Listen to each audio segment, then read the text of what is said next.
दोस्तों, आज से लाखों साल पहले अफ्रीका का मैदान घने जंगलों से भरा हुआ रहता था।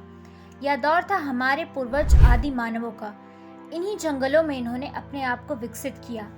आदि मानव अपने आप को जानवर से बेहतर बनाने की रेस में लगे और जो आज हम सामने देख रहे हैं ये इसी के नतीजे हैं। आदि मानव अपने काम को अच्छे से करते हुए नजर आ रहे थे, लेकिन सोचने वाली बात यह है कि ऐसी क्या चीज हो गई जिसके चलते आदि मानवों को अफ्रीका के जंगल का त्याग करना पड़ा।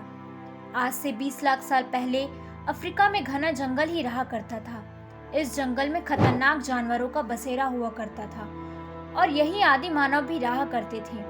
आदि मानव की जो सबसे पहली प्रजाति थी उसका नाम प्रोकॉन्सुल हेसिलोनी था।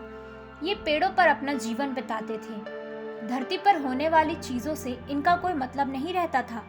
ये अपने 4 पैरों से चलते थे और ये दिखने में आजकल के मकाऊ जैसे दिखा करते थे। इनके फॉसिल ज्यादातर ईस्ट अफ्रीका में मिला करते हैं। वैज्ञानिकों के मुताबिक 10 मिलियन साल पहले अफ्रीका के जंगल काफी प्रभावित हुए थे, जिसके चलते हेसिलोनी को पेड़ों को छोड़कर जमीन पर आना पड़ा और फिर उन्होंने 2 पैरों में चलना शुरू किया और फिर यहाँ से एक आर्डिपेथिकस रेमिडस इवॉल्व हुए। 2 पैरों पर चलने के बावजूद भी इनका जुड़ाव पेड़ों से रहा। जैसे जैसे अफ्रीका के पेड़ कम होते गए, ये एस्ट्रोलोपैथिकस एफ्रेंसिस में विकसित हुए। इनके दिमाग का विकास हुआ, इनकी शारीरिक संरचना और चाल ढाल में भी बदलाव हुआ और ये सारी चीजें इंसानों से मेल खाती थी। 1.5 मिलियन साल पहले एस्ट्रोलोपैथिकस विकसित हुए और फिर धरती में इंसान की पहली प्रजाति ने कदम रखा।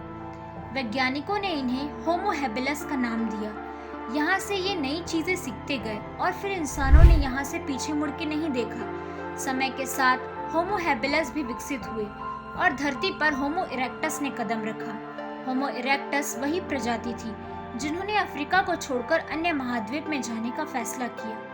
18 मिलियन साल पहले इन्होंने अलग अलग जगह फैलना शुरू किया और हर महाद्वीप के अनुसार इनका रंग रूप बदलता रहा।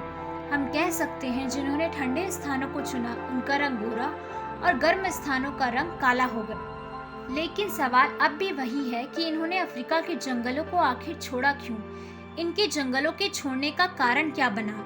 इनके जंगलों के छोड़ने का कारण था क्लाइमेट चेंज। पहाड़ों का निर्माण होता चला गया और जिसके चलते घने जंगल सूखते चले गए, घने जंगल घास में बदलते गए, जिसके चलते इन्हें अफ्रीका के जंगलों को छोड़ना पड़ा। होमो इरेक्टस समय के साथ बदलते दिखे।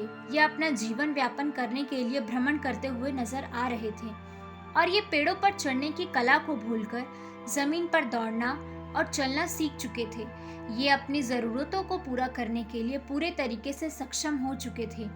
वैज्ञानिकों के हवाले से यह भी पता चला कि होमो इरेक्टस ने अपने दौर में पत्थर और लकड़ी से हथियार बनाने भी शुरू कर दिए थे। इन औजारों से इन्होंने जानवरों से अपना बचाव करना सीखा। धीरे धीरे ये और चीजें सीखते गए। ये पूरे तरीके से इंसान जैसे बन चुके थे। इन्हीं प्रजातियों ने आग की खोज भी कर ली थी।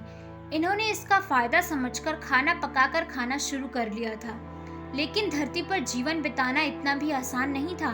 इनकी अगली प्रजाति होमो हेडेलबर्जिनेसिस खुद को ढाल पाने में सफल हुई।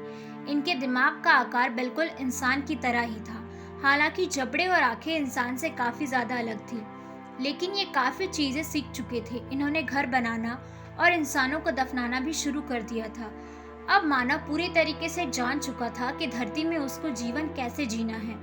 लेकिन समय के साथ सारी प्रजातियां विलुप्त हो गई और जो बच गई वह होमो सेपियंस थी। ये वह प्रजाति है जिसने अपनी जरूरत के लिए हर चीजों का विकास करना शुरू कर दिया। उन्होंने लगातार अपने विकास पर काम किया और जो आज हम सब देख रहे हैं। हमारे आज के वीडियो से आपको बहुत कुछ सीखने को जरूर मिला होगा। अगर आपको वीडियो पसंद आया हो तो इसे लाइक और हमारे चैनल को सब्सक्राइब करना ना भूलें। अगर आपको किसी और विषय पर जानना हो तो हमें कमेंट करके जरूर बताएं।